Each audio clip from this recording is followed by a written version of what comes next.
विश्वविख्यात ज्ञान और मोक्ष के पवित्र नगरी गया जी के हम प्रणाम करही।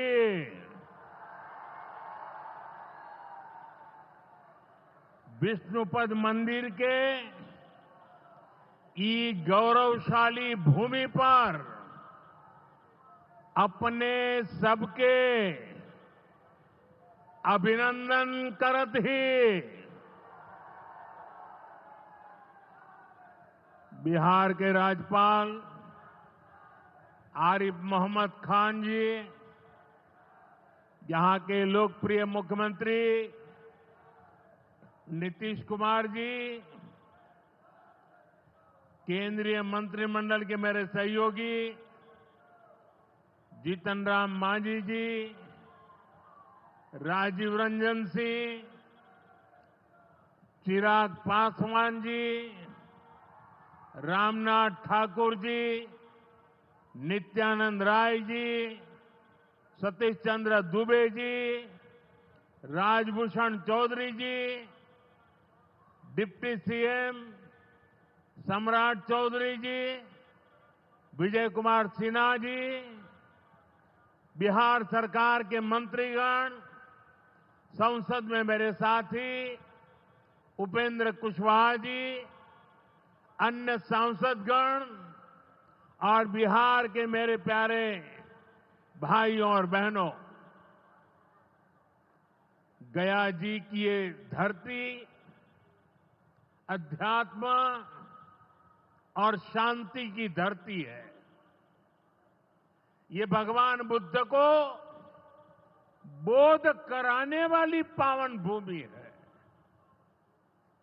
गया जी की आध्यात्मिक और सांस्कृतिक विरासत बहुत प्राचीन है, बहुत समृद्ध है। यहां के लोगों की इच्छा थी कि इस नगरी को गया नहीं, गया जी कहा जाए।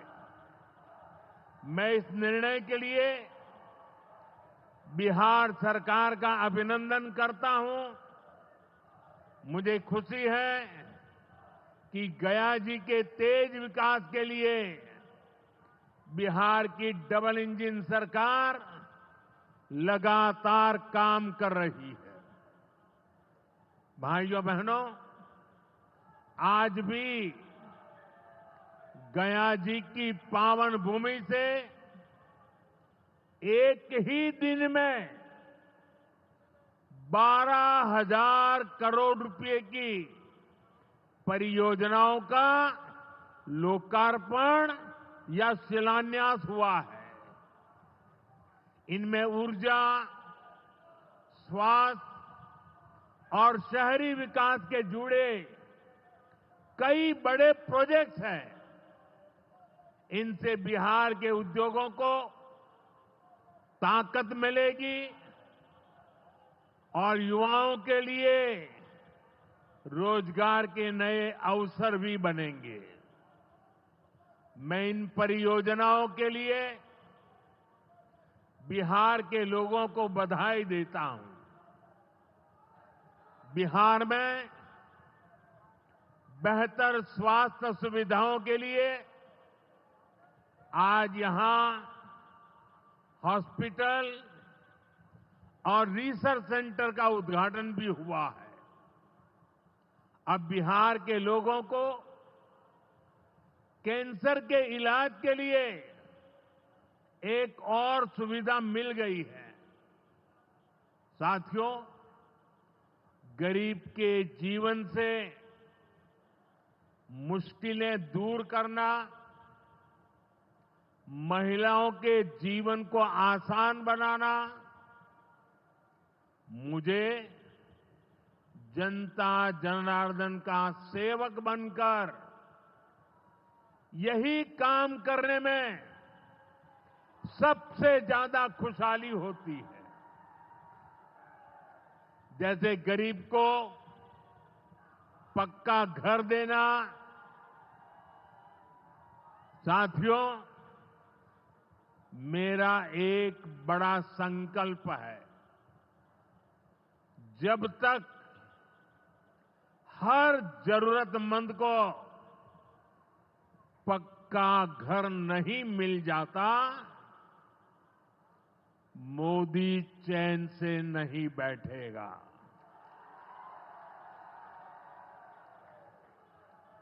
इसी सोच के साथ पिछले 11 साल में 4 करोड़ से अधिक गरीबों को पक्के घर बनाकर दे दिए गए। अकेले हमारे बिहार में 38 लाख से अधिक आवास बनाए गए। गया जिले में भी 2 लाख से अधिक परिवारों को अपना पक्का घर मिला है। और हमने सिर्फ घर यानी 4 दीवारें नहीं दी, बल्कि उन घरों के साथ गरीब को उसका स्वाभिमान दिया है। इन घरों में बिजली, पानी, शौचालय और गैस कनेक्शन की सुविधाएं दी हैं। यानी गरीब परिवारों की भी सुविधा, सुरक्षा और सम्मान से जीने की गारंटी मिली है।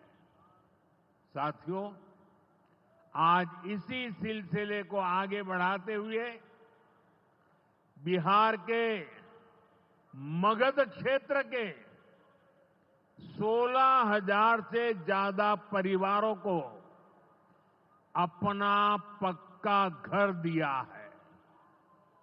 यानी इस बार इन परिवारों में दिवाली और छठ पूजा की रौनक और ज्यादा होगी।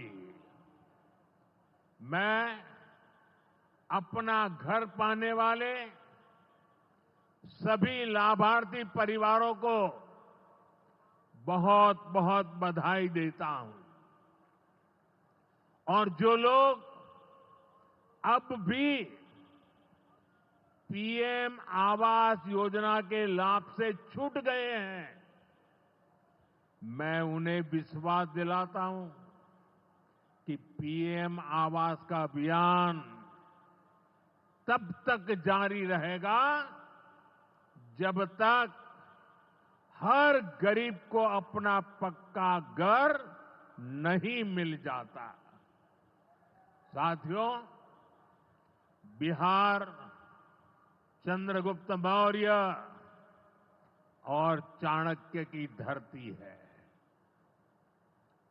जब जब किसी दुश्मन ने भारत को चुनौती दी है, बिहार देश की ढाल बनकर खड़ा हुआ है।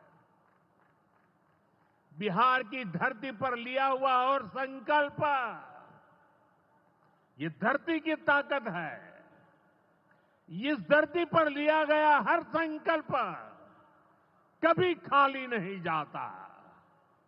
और इसलिए तो भाइयों बहनों, जब कश्मीर के पहलगाम में आतंकी हमला हुआ था, हमारे निर्दोष नागरिकों को उनका धर्म पूछ करके मारा गया, मैंने बिहार की इसी धरती से आतंकवादियों को मिट्टी में मिलाने की बात कही थी। आज दुनिया देख रही है, बिहार की धरती से लिया गया वो संकल्प पूरा हो चुका है। आपको याद होगा, उधर से पाकिस्तान हम पर ड्रोन हमले कर रहा था, मिसाइलें दाग रहा था और इधर भारत पाकिस्तान की मिसाइलों को हवा में तिनके की तरह बिखेर रहा था। पाकिस्तान की एक भी मिसाइल हमें नुकसान नहीं पहुंचा पाई। साथियों, ऑपरेशन सिंदूर ने भारत की रक्षा नीति की नई लकीर खींच दी है। अब भारत में आतंकवादी भेजकर हमले करा के कोई बच नहीं सकेगा। आतंकवादी चाहे पाताल में क्यों न छिप जाए, भारत की मिसाइलें उन्हें दफन करके रहेगी। साथियों, बिहार का तेज विकास केंद्र की एनडीए सरकार की बहुत बड़ी प्राथमिकता है। इसलिए आज बिहार चौतरफा विकास के रास्ते पर आगे बढ़ रहा है। बीते वर्षों में पुरानी समस्याओं के समाधान तलाशे गए हैं और नई प्रगति के रास्ते भी बनाए गए हैं। आप याद करिए, लालटेन राज में यहां कैसी दुर्दशा थी। लालटेन राज में एक क्षेत्र लाल आतंक से जकड़ा हुआ था। माओवादियों की वजह से शाम के बाद कहीं आना जाना मुश्किल था। गया जी जैसे शहर लालटेन राज में अंधेरे में डूबे रहते थे। हजारों गांव ऐसे थे जहां बिजली के खंभे तक नहीं पहुंचे थे। लालटेन वालों ने पूरे बिहार के भविष्य को अंधेरे में धकेल दिया था। न शिक्षा थी, न रोजगार था। बिहार की कितनी पीढ़ियों को इन लोगों ने बिहार से पलायन के लिए मजबूर कर दिया था। साथियों, बिहार के लोगों को आरजेडी और उनके साथी सिर्फ अपना वोट बैंक मानते हैं। उन्हें गरीब के सुख दुख, गरीब के मान सम्मान से कोई मतलब नहीं है। आपको याद होगा, कांग्रेस के एक मुख्यमंत्री ने मंच से कह दिया था कि अपने राज्य में बिहार के लोगों को घुसने नहीं देंगे। बिहार के लोगों से कांग्रेस की इतनी नफरत, बिहार के लोगों के प्रति इतनी घृणा, और कोई भूल नहीं सकता। कांग्रेस का बिहार के लोगों के प्रति त्याग, जो दुर्व्यवहार देखने के बाद भी यहां आरजेडी वाले गहरी नींद में सोए पड़े थे। भाइयों बहनों, बिहार की एनडीए सरकार कांग्रेस और इंडी गठबंधन वालों के इस नफरती अभियान का जवाब दे रही है। बिहार के बेटे बेटी को यहीं पर रोजगार मिले, सम्मान की जिंदगी मिले, मां बाप की वो देखभाल कर सके, इसी सोच के साथ हम काम कर रहे हैं। अब बिहार में बड़े बड़े प्रोजेक्ट बन रहे हैं। गया जी जिले के डोभी में बिहार का सबसे बड़ा इंडस्ट्रियल एरिया तैयार हो रहा है। गया जी में एक टेक्नोलॉजी सेंटर की स्थापना भी की जा रही है। आज ही यहां बक्सर थर्मल प्लांट का, पावर प्लांट का शुभारंभ भी हुआ है। कुछ ही महीने पहले मैंने औरंगाबाद में भी Navinagar super thermal power project की आधारशिला रखी थी। भागलपुर के पीरपैंती में भी नया थर्मल पावर प्लांट बनेगा। इस पावर प्लांट से बिहार में बिजली की आपूर्ति बढ़ेगी। और आप सब जानते हैं, जब बिजली उत्पादन बढ़ता है तो क्या होता है?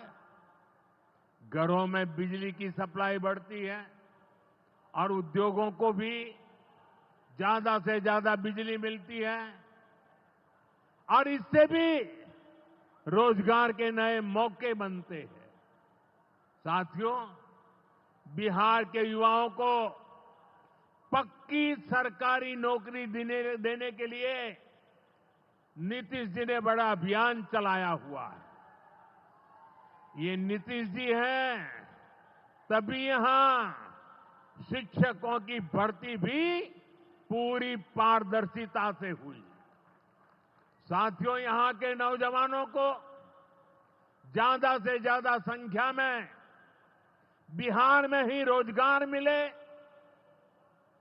उन्हें नौकरी के लिए पलायन न करना पड़े, इसमें केंद्र सरकार की एक नई योजना से भी बहुत बड़ी मदद मिलने वाली है। अभी पिछले सप्ताह इस 15 अगस्त से ही देश भर में प्रधानमंत्री विकसित भारत रोजगार योजना लागू हुई है।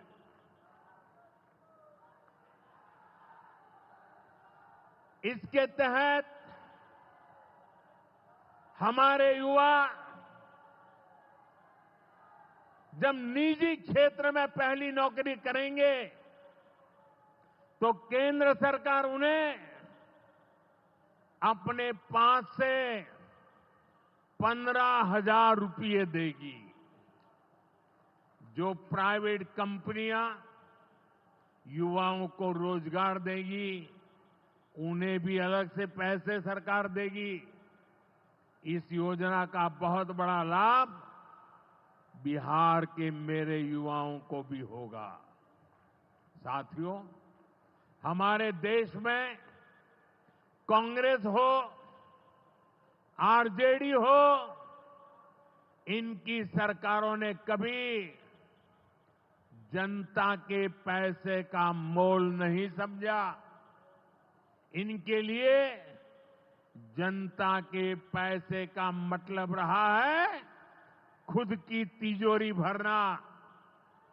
इसलिए कांग्रेस आरजेडी की सरकारों में सालों साल तक परियोजनाएं पूरी नहीं होती थी। कोई योजना जितनी लटकती थी उतना उसमें ये पैसे कमा लेते थे। अब इस गलत सोच को भी एनडीए सरकार ने बदल दिया है।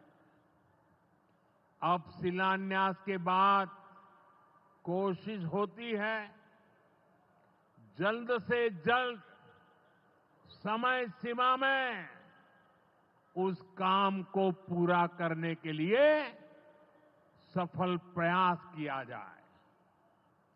आज का एक कार्यक्रम इसका भी एक शानदार उदाहरण है।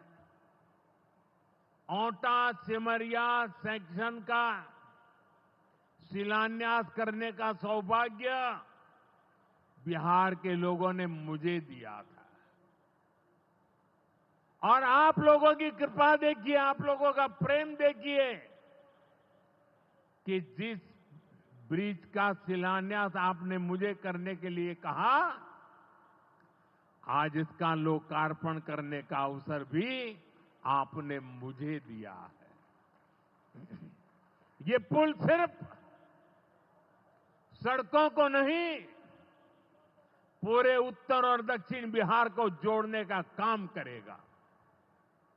जो भारी वाहन पहले गांधी सेतु से होकर 150 किलोमीटर का लंबा चक्कर काटते थे, अब सीधा रास्ता पाएंगे। इससे व्यापार तेज होगा, उद्योगों को ताकत मिलेगी और तीर्थयात्रियों का भी पहुंचना आसान होगा। विकास के जिन प्रोजेक्ट की नींव एनडीए सरकार में रखी जाती है, वो पूरा होकर रहेंगे, ये बात पक्की है। साथियों, एनडीए की डबल इंजन सरकार यहां रेलवे के विकास के लिए भी तेजी से काम कर रही है। अमृत भारत स्टेशन योजना के तहत गयाजी रेलवे स्टेशन को आधुनिक बनाया जा रहा है। इससे गयाजी रेलवे स्टेशन पर यात्रियों को एयरपोर्ट जैसी सुविधाएं मिलेगी। आज गया वो शहर है जहां राजधानी, जनशताब्दी और made in India Vande Bharat ट्रेनों की सुविधा उपलब्ध है। गया जी, सासाराम, प्रयागराज, कानपुर होते हुए दिल्ली तक सीधा कनेक्शन बिहार के युवाओं को, यहां के किसानों को, यहां के व्यापारियों के लिए नई संभावनाएं बना रहा है। भाइयों और बहनों, आपके आशीर्वाद से, देश के अटूट भरोसे के कारण साल 2014 में प्रधानमंत्री के तौर पर शुरू हुआ मेरा सेवा काल, ये सेवा काल निरंतर जारी है। इतने वर्षों में हमारी सरकार पर भ्रष्टाचार का एक भी दाग नहीं लगा। जबकि आजादी के बाद कांग्रेस की सरकारें जो 60-65 साल तक सरकार में रही है, उनके भ्रष्टाचार की लंबी लिस्ट है। आरजेडी का भ्रष्टाचार तो बिहार का बच्चा बच्चा जानता है। मेरा साफ मानना है कि भ्रष्टाचार के विरुद्ध लड़ाई को अगर अंजाम तक पहुंचाना है तो कोई भी कार्रवाई के दायरे से बाहर नहीं होना चाहिए। आप सोचिए, आज कानून है कि अगर किसी छोटे सरकारी कर्मचारी को 50 घंटे तक हिरासत में रख दिया तो अपने आप वो सस्पेंड हो जाता है। ड्राइवर हो, छोटा क्लार्क हो, प्यून हो, उसकी जिंदगी हमेशा हमेशा के लिए तबाह हो जाती है। लेकिन अगर कोई मुख्यमंत्री है, कोई मंत्री है, कोई प्रधानमंत्री है, तो वो जेल में रह करके भी सत्ता का सुख पा सकता है। ये कैसे हो सकता है? हमने कुछ समय पहले ही देखा है कि कैसे जेल से ही फाइलों पर साइन किए जा रहे थे, जेल से ही सरकारी आदेश निकाले जा रहे थे। नेताओं का अगर यही रवैया रहेगा तो ऐसे भ्रष्टाचार के विरुद्ध लड़ाई कैसे लड़ी जा सकती है। साथियों, संविधान हर जनप्रतिनिधि से ईमानदारी और पारदर्शिता की उम्मीद करता है। हम संविधान की मर्यादा को तार तार होते नहीं देख सकते। इसलिए एनडीए सरकार भ्रष्टाचार के खिलाफ एक ऐसा कानून लाई है जिसके दायरे में देश का प्रधानमंत्री भी है। इस कानून में मुख्यमंत्री और मंत्रियों को भी शामिल किया गया है। जब ये कानून बन जाएगा तो प्रधानमंत्री हो या मुख्यमंत्री या फिर कोई भी मंत्री, उसे गिरफ्तारी के 30 दिन के अंदर जमानत लेनी होगी और अगर जमानत नहीं मिली तो 31वें दिन उसे कुर्सी छोड़नी पड़ेगी।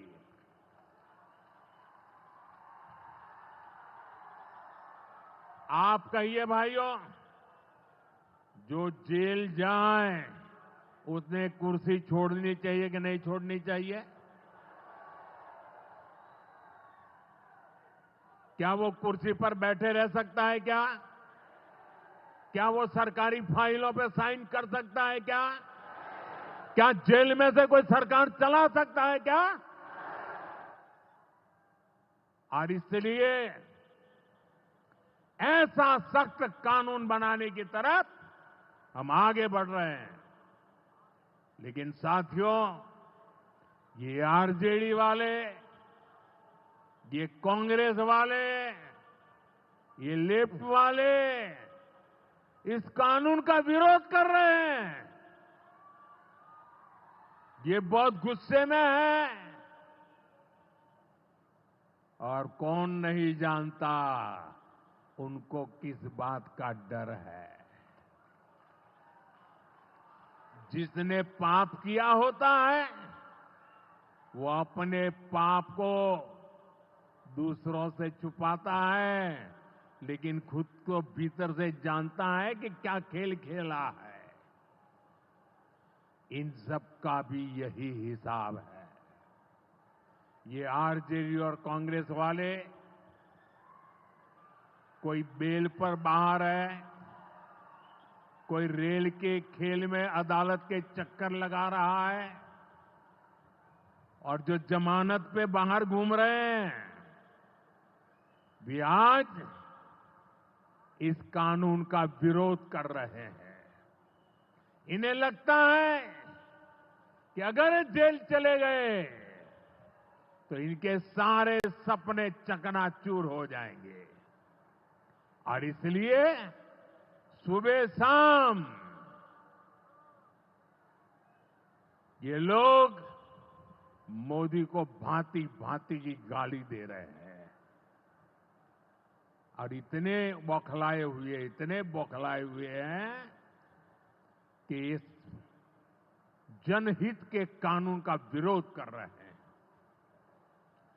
हमारे राजेंद्र बाबू बाबा साहब आंबेडकर ने कभी सोचा भी नहीं था, कभी कल्पना भी नहीं की होगी कि सत्ता के भूखे लोग भ्रष्टाचार करेंगे और जेल जाने पर भी कुर्सी से चिपके रहेंगे।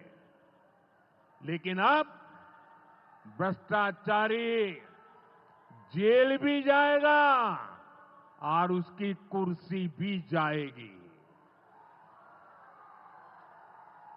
भारत को भ्रष्टाचार से मुक्त होने का संकल्प देश के कोटि कोटि लोगों का है। ये संकल्प सिद्ध होकर रहेगा। साथियों, मैंने लाल किले से एक और खतरे की बात की है और ये खतरा बिहार पर भी है, देश में घुसपैठियों की बढ़ती संख्या चिंता का विषय है। बिहार के सीमावर्ती जिलों में तेजी से डेमोग्राफी बदल रही है। इसलिए एनडीए सरकार ने तय किया है कि देश का भविष्य घुसपैठियों को नहीं तय करने देंगे। घुसपैठियों को बिहार के युवाओं के रोजगार नहीं छीनने देंगे। जिन सुविधाओं पर भारतीय लोगों का अधिकार है, उस पर घुसपैठियों को डाका नहीं डालने देंगे। इस खतरे से निपटने के लिए मैंने डेमोग्राफी मिशन शुरू करने की बात कही है। बहुत जल्द ये मिशन अपना काम शुरू करेगा। हम हर घुसपैठियों को देश से बाहर करके ही रहेंगे। आप मुझे बताइए, एक घुसपैठियों को निकालना चाहिए कि नहीं निकालना चाहिए? क्या ये घुसपैठिए आपका रोजगार छीनने आपको मंजूर है? एक घुसपैठिया आपकी जमीन पे कब्जा कर ले आपको मंजूर है? एक घुसपैठिया आपका हक छीन ले आपको मंजूर है? बिहार के आप सभी लोग देश के भीतर बैठे घुसपैठियों के समर्थकों से भी सावधान रहिए। जान जाइए कौन घुसपैठियों के साथ खड़ा है। कांग्रेस और आरजेडी जैसे दल बिहार के लोगों का हक छीनकर घुसपैठियों को देना चाहते हैं। तुष्टीकरण के लिए, वोट बैंक को बढ़ाने के लिए कांग्रेस आरजेडी वाले कुछ भी कर सकते हैं, कितने ही नीचे जा सकते हैं। इसलिए बिहार के लोगों को बहुत सतर्क रहना है। साथियों, हमें हमारे बिहार को कांग्रेस आरजेडी की बुरी नजर से बचाकर रखना है। बिहार के लिए ये समय बहुत अहम है। बिहार के युवाओं के सपने पूरे हो, बिहार के लोगों की आकांक्षाओं को नई उड़ान मिले, इसके लिए केंद्र सरकार और नीतीश जी के साथ हम कंधे से कंधा मिलाकर बिहार के कल्याण के लिए काम कर रहे हैं। बिहार में विकास की गति बनी रहे, इसके लिए डबल इंजन की सरकार लगातार मेहनत कर रही है। आज के विकास प्रोजेक्ट इसी दिशा में महत्वपूर्ण कदम है। मैं एक बार फिर इन परियोजनाओं के लिए बिहार को बहुत बहुत बधाई देता हूं। मेरे साथ बोलिए, भारत माता की।